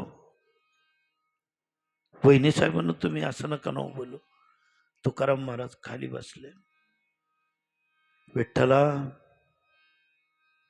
पांडुरंगा, दोघा हात जोडले तुकाराम महाराजांच्या पत्नीने. त्यांच्या पायाला स्पर्श केला की अहो, मला तुमचा अधिकार नाही कळला. मी मेली रात्रंदिवस संसार डोक्यात ठेवते. तुम्ही विठ्ठलाचे झालेत, तुम्ही विठ्ठल झालेत, पण माझी रुक्माई कधी होईल हो? माझ्याकडनं बोललं गेलं. संताजी भाऊजी इथे आले, पोरांसाठी त्यांनी दही दूध आणलेलं आहे, पण माझ्याकडनं बोललं गेलं. तुकाराम महाराज म्हणाले, तू चूक नाही केली, भूल झालेली. भूल नकळत घडते, चूक मुद्दाम केली जाते. अगं, कळतं का तुला? फक्त धन द्रव्य नाही एवढ्याने दरिद्री झाली का ग तू? कोण आहे ती माणसं? काय ओळखलं तू या साधूला? वयाने लहान आहे माझ्यापेक्षा पोरगा, सिद्ध पुरुष आहेत ते. अगं, यांच्या दर्शनासाठी अनंत जन्माचं भाग्य असावं लागतं. आणि तो साधू तुझ्या घरी दूध घेऊन आलेला आहे. विचार केला तू? कोण घरा येते आमुच्या कशाला, कोण घरा येते आमुच्या कशाला, कोण घरा येते आमोच्या कशाला, कोण घरा येते आमच्या कशाला. काय येतात ग लोक आपल्या घरी? का यांना उद्योग नाही का? यांना धंदे नाहीत का? यांना काम नाहीत का? भाग्यवान आहेत तुम्ही बाया सुद्धा. तुमच्या घरी तुमच्या नवऱ्याला भेटायला जर स्वतःहून लोक येत असतील तर परम भाग्य समजा की सकाळी सकाळी आमच्या मालकाला भेटायला लोक येतात. असं समजू नका उगना मरोसले दिन कधी चहा फेल नाही त्यासनी तुम्हीच चहा वैकी राहण्यात. जर तुमच्या घरी न बोलवता सज्जन येत असतील तर एकच विचार करा, काय ज्याचा त्याला नाही जाना, काय ज्याचा त्याला नाही जाना, काय ज्याचा त्याला नाही धंदा, काय ज्याचा त्याला नाही जाना, काय ज्याचा त्याला नाही धंदा. देवासाठी झाले ब्रह्मांड सोय, देवासाठी झाले ब्रह्मांड सोय, देवासाठी झाले ब्रह्मांड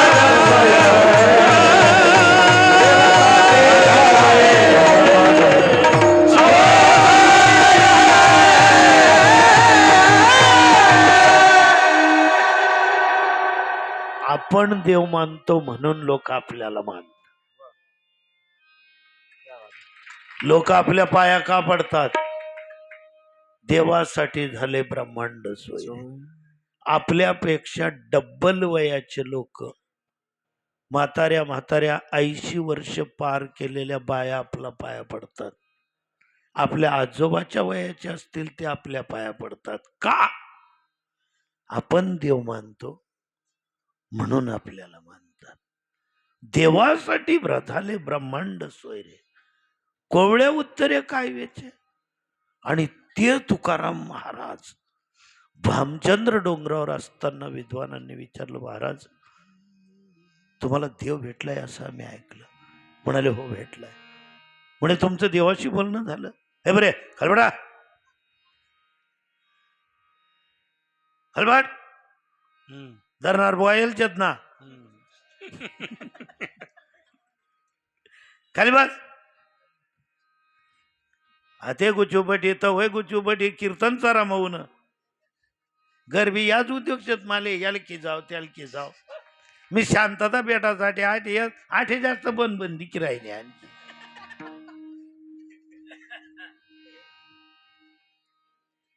तुम्ही देव पाहिलाय? जगद्गुरु म्हणाले देव पाहिलाय, देवाशी बोललोय. नुसतं एवढ्यावर नाही थांबलं. देव पाहावया गेलो, देव पाहावया गेलो, ते भवानी गेला, देवाची भवानी गेला, देव देव पाहावया देव पाहायला गेलो, मीच देव झालो. तुम्ही आपण प्रत्येक माणसं देव आहोत बरं. प्रत्येक बाया देव आहेत. तुम्ही असं म्हणू नका तुकाराम महाराज देव पाहायला गेले आणि देव झाले. काय काय म्हणत आमल्यान खरं वाटत तू बियम कायल जे ऐकिले. देव पाहायला गेला आणि देव झाला. हो झाला. तुम्ही आपण प्रत्येक जण आपल्याला संधी होती, फायदा नाही उचलता आला. ज्या वेळेस आपलं प्रत्येक पुरुषाचं लग्न झालं, पुरुष मंडळींना सांगतोय,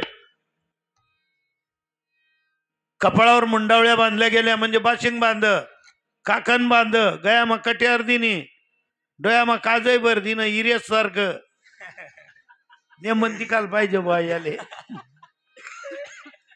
हळद लावली. काय म्हणतो आपण त्या मुलाला? काय म्हणतो? नवर देव. काय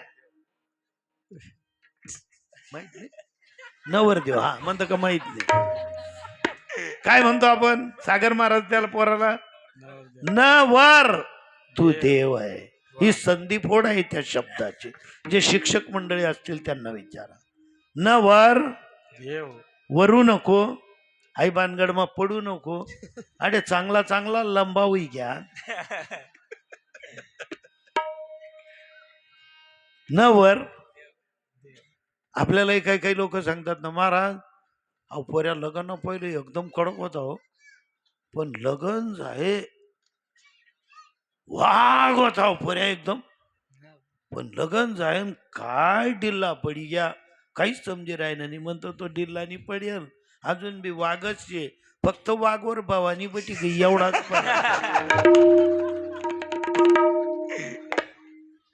शे वाघच. अरे चांगला चांगला वाघ बैली उई जायची. आता हे धुणं काढायचं बोललो होतं ना मी, तर आमचीच मंडळी माझीच पत्नी मला बोलली होती, तुम्ही जर देखत जा, तुमनं काय जो दिन उगना तो सारखा, दुनिया कधी चालणी, लोके कसा वागी राहणार, जरची आती तर ती नदत फिरावत जा. आपला शेजार पाजारना लोके दोन काढलं येतं. मग तू बी जरासं कान मोकाय ठेवत जाय. त्या बाया कशा सांग राहण्यात त्यासले तिकडनं येताना तेवढं धुणं काढून आणा ना गडे. तुम्हाला गडे म्हण, मी गड्या बी करलंय. तू तर चिड्या उरायला ना का ताराय मारत माले. हो हो. आणि मी बी पयतच येस उलिया विठाल हे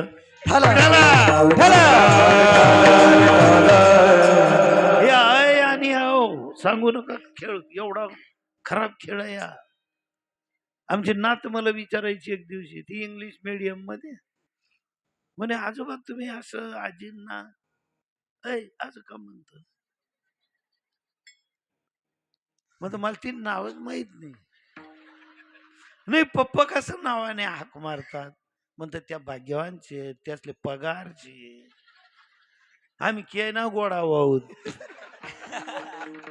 म्हणे केळीला घोडा असतो हा तुला माहित नाही अजून. म्हणे ते तर गड असतो ना तो चाळीसगावला असतो वाडाला गोडा राहतो त्या. संसार असा आहे.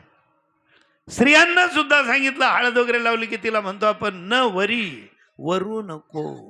तू ब्रह्मांड नाही काय आदिमाया शक्ती आहे भगवंताची चितकला आहे. तू विचार कर न वरी. जर तू या प्रपंच मध्ये आली तुझ्या रूपाची आणि गुणाची माती होईल ग बाई. दूध तुझंच प्राशन करतील पण तुझ्याच डोळ्यात अश्रू आणल्याशिवाय तुला जगूही देणार नाही तर मरूही देणार नाही. पण नाही ऐकलं ते.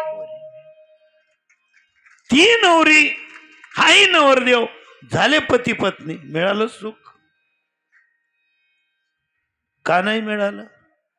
सुखाची व्याख्याच आमची वेगळी आहे. कशाला म्हटलं जातं सुख? सगळ्या भगिनींना सांगतो पुरुषांपेक्षा 1000 पटीने जेव्हा पुण्य जास्त केलं जातं तेव्हा स्त्रीचा जन्म मिळतो. तुम्ही जे म्हणतात ना माणसांची बरोबरी आम्ही कथा. मला तुमचं एक विशेष वाटतं नवरा असा गाया दिवस आणि लगेच 5 मिनिट मग तुम्ही अजून मुलांना सांगता तुझ्या पप्पांना सांग हात धुवा जेवायला बसा. असा जर आमले कोणी गाया दी मरस्तव त्या पायऱ्या चढावून येत आम्ही. तुमले येड्या म्हणू का शहाण्या म्हणू तेच मन ध्यान माही राहिलं. असा नवरा कानपटामा ठेवत असा हसू पुस्तीस लगेच ताटवाडी देते. ही सहनशीलता तुम्ही कुठून आणली? याला सुख म्हणतात. भगवंताने तुम्हाला जन्म देताना जे भांडवल तुमच्याकडे दिलं आम्ही कोण आहोत? भिकारी आहोत तुमच्या पुढे. तुमच्या नजरेमध्ये नशा दिली ओठामध्ये अमृत दिलंय शब्दामध्ये संगीत दिलंय विधात्याने. फक्त वापर व्यवस्थित करा ना. तुमच्या नजरेतली नशा असा त्या नशेचा आपल्या पतीवर वर्षाव करा मजाल नाही डोसलाल चालणार जाईल. तुम्ही कुठेतरी कमी पडतायत म्हणजे मी आई खापर तुम्हाला माते पोड राहीन असं नाही. शब्दामध्ये संगीत आहे. तुम्हाला जर सांगितलं बाळाला झोपवायचं झोळीजवळ जाऊन तुम्ही संगीत प्रगट होतं तुमच्या मुखातून. गाय झोपली गोठ्यात गरट्यात चिवताई परसात वेलीवर इकू नका देव झोपल्या गजाई जुई मीठ पाकळ्या डोळ्यांच्या ओ एवढं म्हणत नाहीत तोपर्यंत बाळ झोपत. तेच आमले माणसातले सांगा अपर्या बुकी राह ना याला झोपाड द्या मी रांधी राहील. आपलेच झोपाडता मी येत आपले सांगा गाणं बिणं म्हणा ना पोऱ्या झोपाडांचे आणि आम्ही काय म्हण राहिलो चेंदूरनी 5 वारा जाई राहिली. तो झोपी का तो उलट म्हणा ना मला बी जागा द्या ती गाडी मा. विठाल विठाल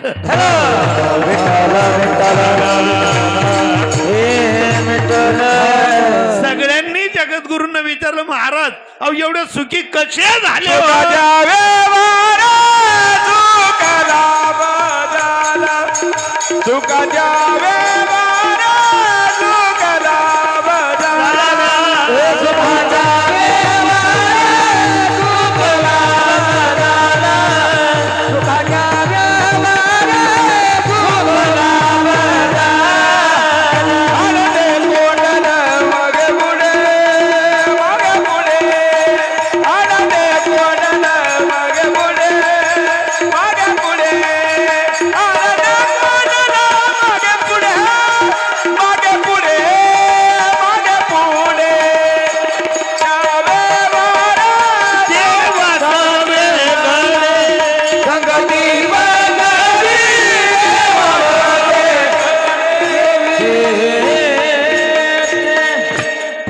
चरणावर सेवा संपेल. 11 वाजायला 10 मिनिटं कमी आहेत. थोडं 5-10 मिनिटं पुढे गेलं चालेल का? बंद करू? कोण आहेत मंडळाचे अध्यक्ष उपाध्यक्ष? खुर्ची रिकामी.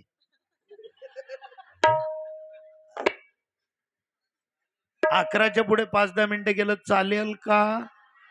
चालेल ना? विठ्ठल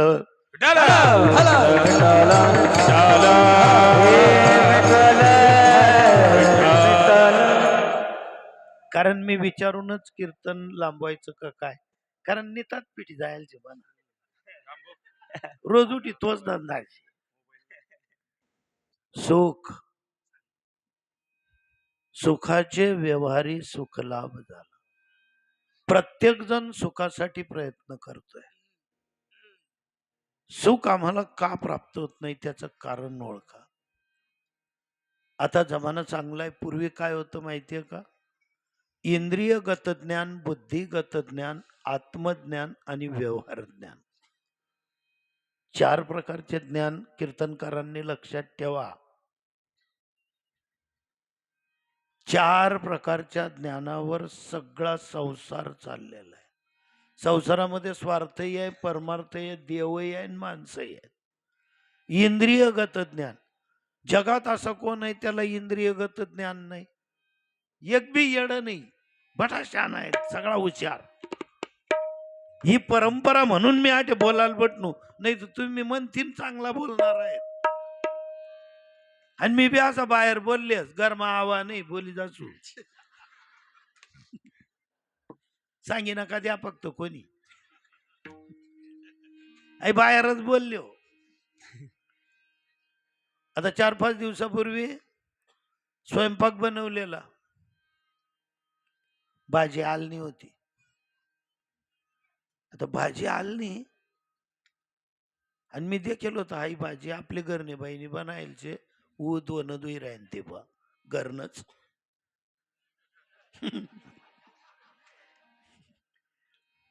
पण ज्यावेळेस वाटलं मला कल्पना आहे आपल्या पत्नीने भाजी बनवलेली आहे. भाजी कंप्लीट आलनी. मी सुनबाईला आवाज दिला, म्हटलं दीदी लोणचं शेका, मला लोणचं दे बरं म्हणतो थोडस. ती उनी बी मला लोणचं दे देव ना. भाजी आवडली नाही का तुम्हाला? म्हणतो किडा नको पाडू,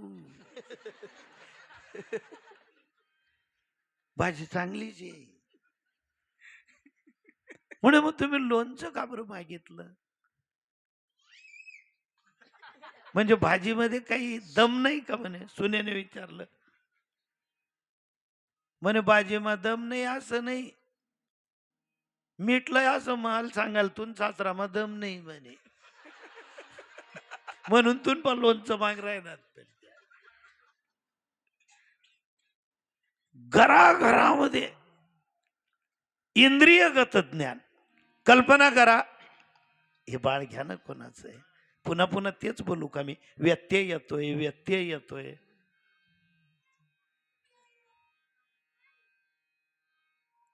कल्पना करा, आपण जेवायला बसलो आणि ताटामध्ये असं भाजी भाकरीचा काला चोरलेला आहे. घास उचलायच्या ऐन घास उचलायच्या वेळेस लाईट गेली एकदम. असं घडेलच का कधी? घासन घास उकलाई घ्या आणि लाईन चालणी गई तर लाईन चालणी गे म्हणतं ना, हो घास असा कपायला लाग घ्या बा. घडेल का कधी? का नाही घडल? कितलं का अंधार होय ना. इंद्रियगत ज्ञान. बोटांना ज्ञान आहे, ओठांना ज्ञान आहे. ओठांना सुद्धा ज्ञान आहे. समजा लाईट नाही गेली, लाईट आहे, आपण काला मोडलेला आहे, कुचकरी राहिलो ताट मग काला मोडेल ती अर्थ डायरेक्ट उकलतोच थोडं, प्रत्येक घासले थोडा कुच करणारच पडत. मग घास जवलंग कुचकरी राहिना तवलंग वोट मिटेल का? असं गडस एकदम बानटचे बा गाच कुचकराई राहिना तवशीन आ करी बटेलचे नाही. इंद्रियांना माहिती ओटांना आ कवय करणं पडत बा. आठ लोक गाच भिड जास्त हा करणं पडत. कवटेसले याद पडतात घासन घासी घ्या आणि त्यातले सांगणं पडत आ कलाले बो बबल्या. इंद्रियगत ज्ञान. दुसरं ज्ञान आहे बुद्धिगत ज्ञान. समजा असं कीर्तनाला तुम्ही आलेत, आता इकडे तिकडे कुठे कुठे चपला काढलेल्या आहेत तुम्ही प्रत्येकाने, एकट्याची चप्पल नाही, ढिगाऱ्याचे ढिगारे आहेत चप्पलांचे. कीर्तन सरताच लाईन चालणे गे. मग तुम्ही ज्या त्यांच्या चपला का आहेत माहिती तिकडे घ्या. अंधारा मग आपण पायवरी चप्पल चापलतो असे ते पाय सांगून देतात ही चप्पल आपली नाही, इंद्रिय गत ज्ञान. पण मोबाईल आहे, लाईट चमकाडा, बॅटरी चालू काही, चप्पलवर मारा. पाय म्हणतायत इंद्रियगत ज्ञानाने चप्पल आपली नाही, पण डोळे म्हणतायत बुद्धिगत ज्ञानाने दिसते म्हणून आपली नाही, पण भारीचे उपाड.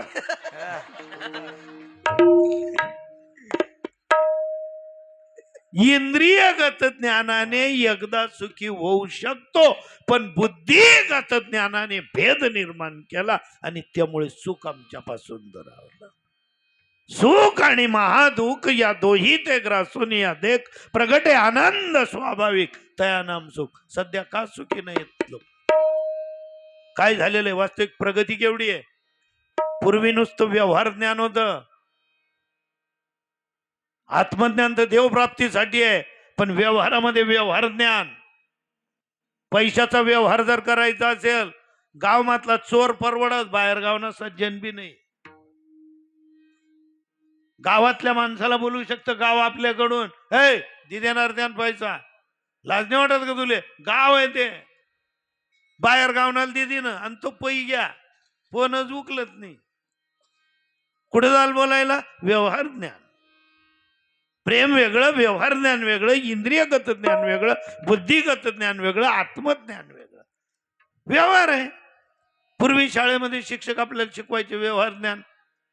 तुम्ही शिक्षक आहेत दोघ जण, तुम्ही शिकवायचे पोरांना. मराठी शाळेचे शिक्षक शिकवायचे, आम्ही लहान होतो तेव्हा. 5 रुपयाने एक आंबा, 75 रुपयाने कितला, लगेच सांग देणार पडेल.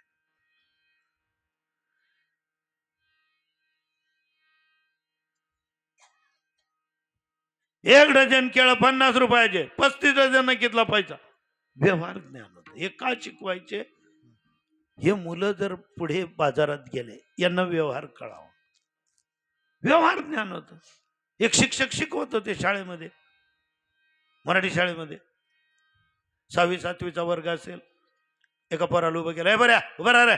नाही, 8 नाही, तटीची आई. मग ते पोरग उभं राहिलं, म्हणे पाहतो तिकडे हौद आहे ना, या हौदात 10 लिटर पाणी होतं. 2 लिटर पाण्याची गळती झाली, वाहून गेलं. किती लिटर उरलं? कितने लिटर बचा? 2 लिटर बह गया. किती उरलं? 8. दुसऱ्या दिन तोच वर्ग, तोच मास्तर, दुसरा पोऱ्याला बघ, हे बरा या हौदामध्ये 15 लिटर पाणी होतं, 5 लिटर वाहून गेलं. किती उरलं? 10.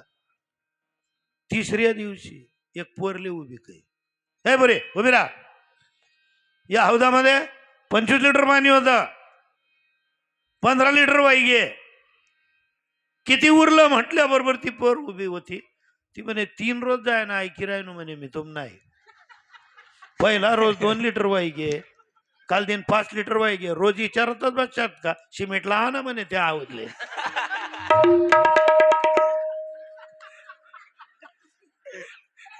याला म्हणतात व्यवहार ज्ञान. संसार करण्यासाठी व्यवहार ज्ञान. या बी व्यवहार असा पसाडी ठेवात लोकेच नाही.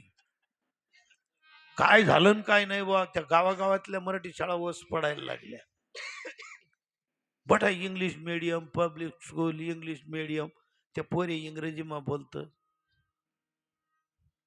त्यासले विचारो कर भाऊ प्रगती, मोजा बी त्याच ना, जोडा बी त्याच ना, कपडा बी त्याच ना, बांधाना टाय बी त्याच ना, गाडी बी त्याच नाही, जेवण बी त्याच ना. हा आपला राही का हो बी त्याच ना तुझी जाई. बाय बारा अमेरिका मध्ये अडधी तीन तर कौतुक. हे इंग्लिश मीडियमचं पोरग, व्यवहार ज्ञान पाहिजे ना, इंग्लिश मध्ये बोलायचं. आता आमचा एक चुलत भाऊ आहे मुंबईला, ते आले होते 40गावला, इंग्लिश मीडियम मधलं पोरग. आता आपल्या घरी जर आले, जर ते दाखला किरकोळांसंगे बोलणं नाही, त्या काय म्हणतील, यनगर उनू तर नाव त्या पोऱ्या जोडे बी लिहिणे बोले बी नाही, आणखी वान वाटायचे जोडे बोलाव. म्हटलं तू कितवीत मध्ये? कितवीत आहे भाऊ? म्हणे 3rd. म्हणजे थर्ड क्लासचे का तू? त्यान माय म्हणे थर्ड क्लास नाही, क्लास थर्ड माशी येतो, तिसरी माय म्हणे. म्हणतो भावाचा थर्ड का बरं? इंग्लिश मीडियम आहे. आणि तो आमचा भावड्या बाजूला बसलेला माझ्या. म्हणतो कर भाऊ तिसरी माय, याला काही विचारत चाली का? नाही विचारते का म्हणे, तरी इंग्रजी म्हणजे इंग्रजी राहा दास आहे का? त्या पोराला विचारलं, म्हटलं स्कूलचं स्पेलिंग माहिती आहे का तुला? म्हणे, हो काय? म्हणे HCHOOL. वा वा विचारायकडे. गुड मॉर्निंग मधला जो गुड असतो, गुडचं स्पेलिंग माहिती आहे का तुला? म्हणे हो काय? GOOD. म्हणतो वा वा. मराठी विषय पण आहे का? म्हणे असतो, 1 तास असतो आमचा मराठीचा. कागद पडेल होता त्यावर दादा शब्द लिहा मी मराठी मा दादा. त्याला वाचायला दिनं म्हणता आहे कायचे ते इंग्लिश मीडियम वाचे डबल दा. म्हणते यार डबल दा म्हणतो, ते DOO DP G म्हणायचं होय. म्हणतो तूच मामा इथे त्याला डबल मा म्हणजे का तू? शालेय ज्ञान खूप आहे हो, पण व्यवहार ज्ञानाचं काय? आणि व्यवहार फसल्यामुळे चेहऱ्यावरच आणि प्रपंचातलं सुख गेलं. विठ्ठल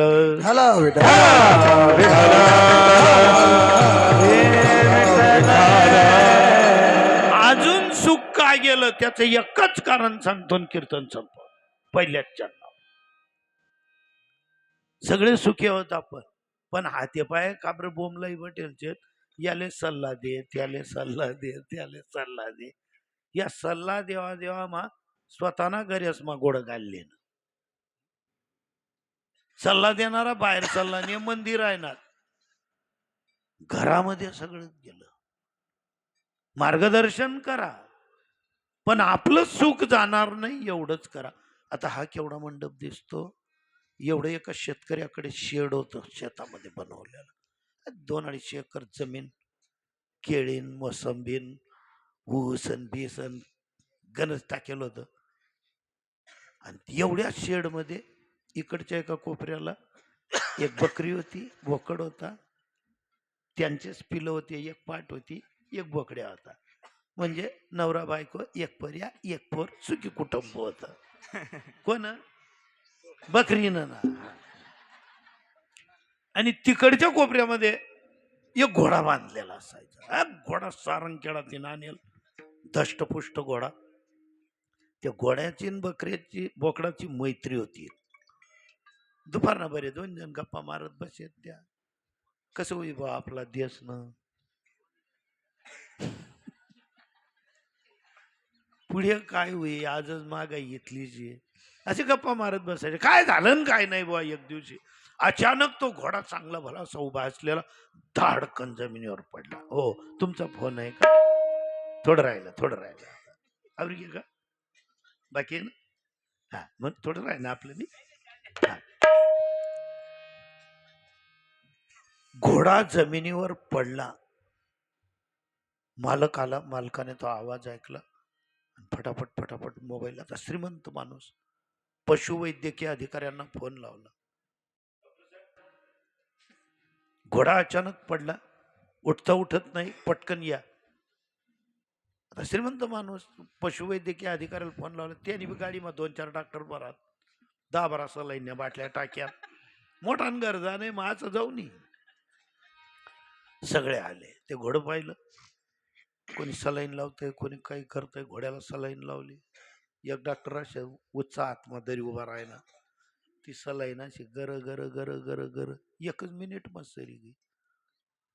अहो मालक म्हणे का हो दादा, मी परवून देणे ऍडमिट जाऊ होतो म्हणे दवाखाना. मग हाय सलाईन कडे दे की मला आश्चर्य वाटणं म्हणे. मला जी सलाईन लायल होती तिनं 1 शितळा आज पडे तर 1 सकाळ पडे. मी ती नर्स बाईली विचारा म्हणे काव बहीण हिना वेग वाढाव की तुना बी वेग वाढी जाईल. हाय बागी चेतवलं जगिले म्हणे तू.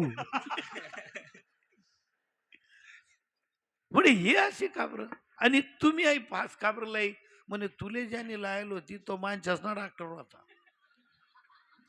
मी डोऱ्याच ना डॉक्टर लावू का आई काढीच तुला लावू. बिल काढलं त्यांनी 15,000 रुपये. ते म्हणाले का घोड्याला म्हणे पा स्पष्ट सांगतो 2 ते 3 महिना ट्रीटमेंट चालली. म्हणे रोज 15,000 नाही 7-8 हजार रोज लागते. अहो म्हणे की मग आणखी सारंगखेड जाईल पुरवडी आपल्या तर दुसरा कोणाला येऊ अहो 7-8 हजार काही. पण केला इलाज सुरू. 1.5 महिने इलाज चालला. शेतकऱ्याने एक दिवशी डॉक्टरांना विचारलं म्हणे डॉक्टर साहेब हाय कौलंग चालू घोडं बी उठी राहिना नाही जागावरती हालत बी नाही. तुम्ही रोजी राहणार काय टोची राहणार आणि काय नाही. ऐकितला दिन चालू. डॉक्टरने सांगितलं म्हणे पहा दादा आज शेवटचा दोष देतो. जर कालदीन पायटे घोडा उठी उभा राहणार तर ठीक नाही तर त्याला कालदीन शेवटलं इंजेक्शन देऊ आणि उपाय देऊ म्हणे. मारून टाकू म्हणे उद्या त्याला काय करता म्हणे मग ते उठणारच नाही. तो डॉक्टर बी गया मालक बी गया. हा बोकड्याने ऐकलं होतं ते. हाऊ ती बकरीला सांगे पण जे कसं असं बोलणं होईल छे तर या भाऊले मी सांगे येऊ का आगाऊपणा करू नका आपला आपला घरनं द्या का म्हणे.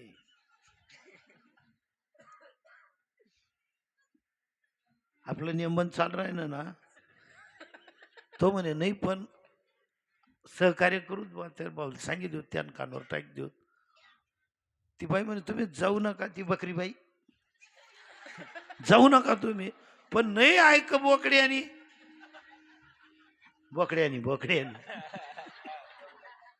गेला त्या घोड्याजवळ म्हणे भाऊ आपला मालकनं आणि त्या डॉक्टरनं असं बोलणं व्हायले जर तू काल दिन पायटे सूर्योदयना टाइमले उठी उभा नाही राहना तर तुला शेवटलं इंजेक्शन दिसून उपाडी देणारच.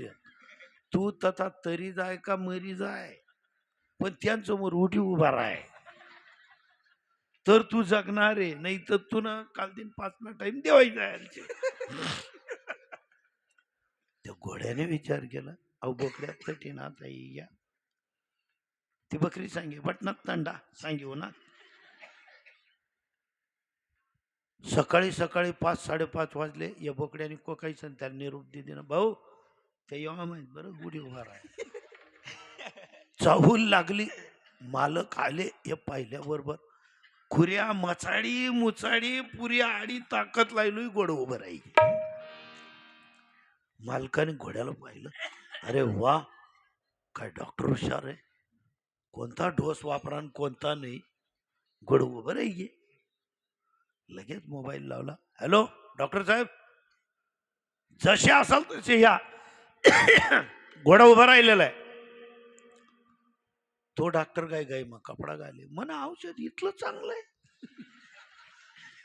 घोड उभं राहायचं इथलं म्हणा काही विश्वास बटीन राहायला पण गालात कपडा मारी किक उन्हा पयत देखत घोड उभं. घोड्याने त्या डॉक्टरांना पाहिलं नाही की 2-3 पाऊल चाली बी द्या काढ. एवढा आनंद झाला घोड्यालाही आपल्या मालकालाही आणि डॉक्टरांनाही. मालकने सांग म्हणे डॉक्टर साहेब मानव म्हणे तुमले खरंच तुमनं मेडिसिन घोडा मामानं जीव आहे. एक करून इथला पैसा घ्यात ना तुमले 10,000 रुपये बक्षीस बी देतेस मी आणि एक जिथला डॉक्टर तुम्ही पहिला रोज आणवतात तेवढा पुरा डॉक्टर जेवायला बोलावा. आपलं काय लागत आई बोकडे का टाकू. तो बोकड्या गंमत देखील ती बकरी त्या पाटली बिन बोकड्या बी सांगे दाखलला बच्चासले तुन बापना आगाऊपणा द्या. दुनिया कशी ऐकिलीस तो बाबा कितला का सांगे ना इटल म्हणा टाया वाजा वाचतच का यांनी गुच्चू पडो ना. मार्गदर्शन जरूर करा पण आपल्या घरात घोडं घुसेल असं मात्र वागू नका विठोबा.